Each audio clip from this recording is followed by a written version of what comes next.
नमस्कार मित्रों, आप सभी का लॉजिकल सनातन ज्ञान चैनल में स्वागत है। फेसबुक पर मेरी एक पोस्ट पर एक वहाँ पर ग्रुप है सनातनी हिंदू। उन्होंने एक प्रश्न लिखा कि त्रिदेवों की पूजा नहीं करनी चाहिए, केवल मंत्र जप कर सकते हैं। ये तीनों देव ही मनुष्यों को सत रज तम के तहत क्रियाशील किए हुए हैं और उनकी मुक्ति मोक्ष नहीं होने देते हैं। तो इस तरह तो यही सच हुआ कि केवल गुरु सद्गुरु ही शिष्य को मुक्ति दिला सकता है, देव या इष्ट। और उन्होंने इसके आगे एक बेहद घटिया किस्म का एक परंपरा है, यहाँ पर मैं नाम नहीं लूँगा क्योंकि मेरे नाम वो भगवान के नाम पर है वो, लेकिन एकदम निम्न श्रेणी के गुरु हैं वो, और लोगों को सभी और लोगों की मना करने के लिए पूजा करने को मना करते हैं और कबीर कबीर चिल्लाते रहते हैं। आप समझ गए होंगे, मैं नाम अपने मुंह से नहीं लूँगा क्योंकि मेरी जीभ गंदी हो जाएगी। तो इन्होंने कहा त्रिदेवों की पूजा नहीं करनी चाहिए, केवल मंत्र जप करनी चाहिए। अब ऐसे मूर्खाधिराज गुरुओं को मैं क्या बोलूं? पूजा क्यों की जाती है? पूजा की जाती है, ये पूजा करना, मूर्ति पूजा करना, मंदिर इत्यादि, ये आपके अंतर्मुखी होने के उपकरण हैं, यंत्र हैं। इनके माध्यम से आप अंतर्मुखी होते हैं। अंतर्मुखी होकर क्या होगा? अंतर्मुखी हो से आपके अंदर की शक्ति जागृत हो सकती है और वो शक्ति आपको एक दिन योग का अनुभव करा सकती है। योग के अनुभव से क्या होगा? आपको ये महसूस हो जाएगा, ये अनुभव हो जाएगा, क्योंकि योग क्या है? आत्मा में परमात्मा की एकात्मकता का अनुभव योग है, शब्द नहीं है ये, अनुभूति अनुभव है। जब ये अनुभव आपको हो जाएगा तो आपको वेद महावाक्य की अनुभूति होगी और आप अपनी परमात्मा की, ब्रह्म की सत्यता को जान लेंगे। इसलिए अंतर्मुखी होना आवश्यक है। ये अंतर्मुखी होने के यंत्र एक अवस्था, देखिए पूजा आपने शुरू, एक आरंभिक व्यक्ति है वो, तो नवधा भक्ति में स्टेप बता के समझाया है कि भाई ऐसे तुम नहीं जा सकते हो, क्योंकि ब्रह्म का अंतिम और पहला रूप सिर्फ ब्रह्म ही निराकार है। सगुण निराकार मैं इसलिए कहता हूँ, बहुत से लोग निर्गुण कहते हैं, क्योंकि अगर सगुण नहीं था तो उसमें ईशद हास किसने किया, सृष्टि की उत्पत्ति कैसे हुई, ओम का नाद कैसे हुआ? यानी गुण तो था कोई, और निर्गुण भी एक गुण होता है। तो अब उस पर चर्चा में मैं नहीं जा रहा हूँ कि निर्गुण सगुण, वो तो आदमी के अनुभव की बात है। लेकिन द्वैत से अद्वैत का अनुभव जब योग होता है तो अब आप त्रिदेव की जब पूजा करते हैं तो ये आपको, क्योंकि ये आदिकाल से पूजित होते चले आ रहे हैं, इनके मंत्र सिद्ध हो चुके हैं, तो ये आपको सहायक हो जाते हैं। और दूसरी बात, दुनिया में गुरु सद्गुरु ये शब्द हैं, अंतिम गुरु तो केवल ईश्वर ही है। योगेश्वर और योगीश्वर, योगेश्वर किसको कहते हैं? शिव को। और योगीश्वर कहते हैं कृष्ण को। यही गुरु हैं जगत के, और कोई नहीं है, और इन्हीं के रूप है दत्तात्रेय भगवान। तो ये मतलब, अब जैसे अर्जुन को जो रूप दिखाया भगवान श्री कृष्ण ने, वो रूप हम लोग नहीं देख सकते, नहीं देख सकते, किसी देव को दर्शन भी नहीं कर सकते, आप डर जाएंगे। जब साकार रूप में आप भजते हैं माँ काली को या किसी इस तरह के उसको, नरसिंह भगवान इत्यादि को, तो अगर उनकी अनुभूति होती है, प्रकट होते हैं कभी वो, तो डर जाएंगे आप। तो आप उनका रूप कैसे देख सकते हैं? तो अर्जुन को भी भगवान श्री कृष्ण ने पहले शक्ति दी, तब अपना रूप दिखाया। तो हम इतने क्षीण हो चुके हैं, वो रूप नहीं देख सकते हैं। तो मनुष्य के रूप में ईश्वर कुछ लोगों को नियुक्त कर देता है, एक आदेश दे देता है कि तुम जाओ जगत का कल्याण करो, सनातन के विषय में लोगों को बताओ। और सन्यासी धर्म ध्वजा वाहक होते हैं, जो कि आदि गुरु शंकराचार्य की परंपरा के लिए आए थे।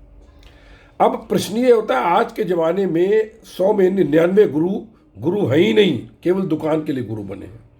क्योंकि मैं खुद देखता हूँ, जरा सा अनुभव हुआ, गुरु बनने चल दिए, आओ बेटा मेरे चेले बन जाओ। एक हमारे मित्र थे, उनकी शक्तिपात में, उनको पहले उन्होंने सचल मन वैज्ञानिक ध्यान विधि किया, उनको शिव के और माँ दुर्गा के दर्शन हो गए। फिर उनकी मैंने दीक्षा करा दी शक्तिपात में, क्योंकि अपन को ये गुरु शब्द जो है वो कोई दूसरा बोले तो अच्छा नहीं लगता है, क्योंकि मैं तो सनातन का सेवक हूँ और गुरु, मैं मुक्त आत्मा हूँ। गुरु एक बहुत बड़ा बंधन है। तो वो उनको भूत सवार हो गया कि मैं संन्यास लूँगा। तो फिर बाद में उनके गुरु का फ़ोन आया, कहने लगे कि भाई इनको संन्यास हो गया तो ज़रा थोड़ा समझाओ। तो मैंने उनसे पूछा कि आप सन्यासी क्यों बनना चाहते हैं, क्यों बनना चाहते हैं? ताकि लोग आपके पैर पूजें, आपको दिखावा हो, आपको चढ़ावा, आपको काम ना करना पड़े, कर्म ना करना पड़े अपने ये जीवन यापन के लिए, दुकान खोलें आप। तो बाद में उनकी समझ में आ गया, उन्होंने जो है ये भूत उनका उतर गया था। तो यहाँ पर त्रिदेवों की पूजा आप करते हैं तो पांचों तत्वों से उस ईश्वर का चिंतन मनन करने का प्रयास करते हैं वाहिक रूप में। एक अवस्था के बाद आपको नहाने की जरूरत भी नहीं, पूजा की जरूरत भी कोई जरूरत नहीं है। जब अखंड आपका ध्यान लगने लगता है, आप सोते जगते जीते जागते परम भक्ति में, परम प्रेम भक्ति में लीन हो जाए, या आप एक दृष्टा भाव में आ जाए, तो कोई जरूरत नहीं है, क्योंकि आप अंतर्मुखी हो चुके हैं। लेकिन एक आरंभिक अवस्था में आप पांचों तत्वों से पूजा करते हैं, अग्नि जलाते हैं यानी दीप जलाते हैं, वायु के लिए आप सुगंध फैलाते हैं, भूमि तत्व के लिए प्रसाद चढ़ाते हैं, आप प्रसाद चढ़ाते हैं और फूल इत्यादि चढ़ाते हैं सुंदरता के लिए। इसके अलावा फूल भगवान थोड़ी ना चढ़ाते हो, तुम अपने मन के लिए चढ़ाते हो, तुम्हारे भाव मन में अच्छा हो जाए, हैं, जल चढ़ाते हो। उसके बाद मंत्रों के द्वारा आकाश तत्व को गूंजित करके फिर ध्यान लगाने की कोशिश करते हो कि प्रभु हम अंतर्मुखी हो जाए। और ये बाहर का माहौल है, ये अगर आपके लिए आवश्यक नहीं तो ये जरूरी नहीं सबके लिए आवश्यक नहीं है, ये और लोगों के लिए आवश्यक है। जिस मार्ग पर आप आगे बढ़ चुके तो इसका मतलब ही नहीं पीछे के मार्ग का महत्व खत्म हो गया। सीढ़ी के कई पायदान होते हैं, आप ऊपर चढ़ गए तो आपके लिए पहले पायदान की कोई अहमियत नहीं, लेकिन जो और लोग चढ़ रहे हैं उनके लिए ज़रूरत है पहले पायदान की। तो पूजा के द्वारा आप त्रिदेव की पूजा में ध्यान लगा के, तो ये पहली बात कि त्रिदेवों की पूजा नहीं कर दीजिए, मंत्र जब कर सकते हैं, ये महामूर्खता की बात कही है उस गुरु घंटाल ने, दुकानधारी गुरु ने, क्योंकि ये दोनों कंट्रेडिक्ट कर रहे हैं। मंत्र जब क्यों कर रहे हो? अंतर्मुखी होने के लिए। पूजा भी करते हो अंतर्मुखी होने के लिए, तो काहे के लिए? और दूसरी बात, ये जो सत रज तम, ये तीनों गुण बेहद आवश्यक हैं।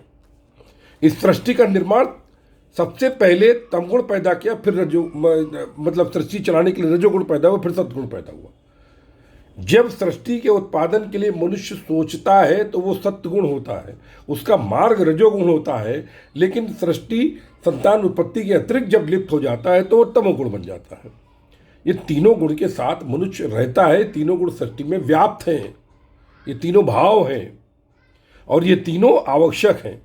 रजोगुण यदि नहीं होगा तो सृष्टि कैसे चलेगी, और तमोगुण नहीं होगा तो संहार कैसे होगा? बैलेंस रखना है ना, सब ईश्वर करता है।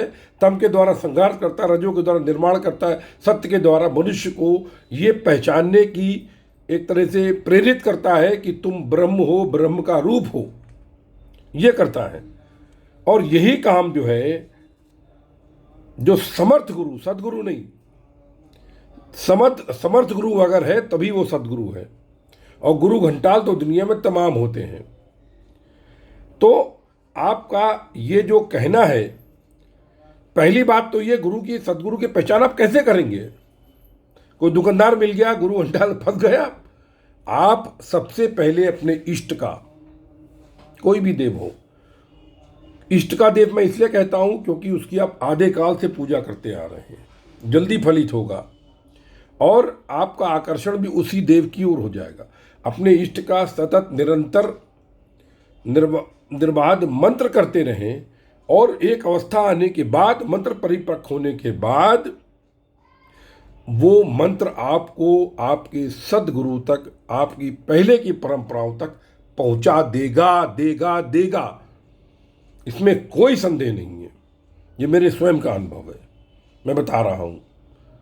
तो इसलिए ये कहना कि, दूसरी बात, सदगुरु गुरु के चक्कर में किसी की बात मत मानो, गुरु बनाने की जल्दबाजी मत करो। गुरु बना दिया, किसी चोर के चक्कर में पड़ गए तो तुम बन जाओगे। मेरे एक मित्र हैं, उनकी आईटी फैक्ट्री नोएडा में रहते हैं, उन्होंने अपने एक गुरु घंटाल चक्कर में पड़ गए, उनको लोन ले करके पैसा दिया उस गुरु को, अब खुद तो ऐसे गुरु बहुत मिलेंगे, महापापी महानरकी, इसलिए गुरु के चक्कर में मत पड़ो। सचल मन वैज्ञानिक ध्यान विधि करने के बाद सतत निरंतर निर्बाध मंत्र करो। अगर नहीं भी करते हो ध्यान विधि तो भी निर्बाध करो, थोड़ा समय अधिक लग जाएगा। अपने इष्ट पर विश्वास करो, तुमको सदगुरु से लेके ब्रह्म ज्ञान तक, भौतिक सुख से लेके मोक्ष तक देने की क्षमता रखता है तुम्हारा मंत्र। इष्ट तुम्हारा इतना समर्थशाली है। और तुम अभी क्या बोलें अभी। चलिए इन्हीं शब्दों के साथ आप सभी के हृदय में उपस्थित परम ब्रह्म को नमस्कार करता हूँ। जय गुरुदेव, जय महाकाली। स्वस्थ रहें, व्यस्त रहें, मस्त रहें, अस्त व्यस्त कदापि ना रहें।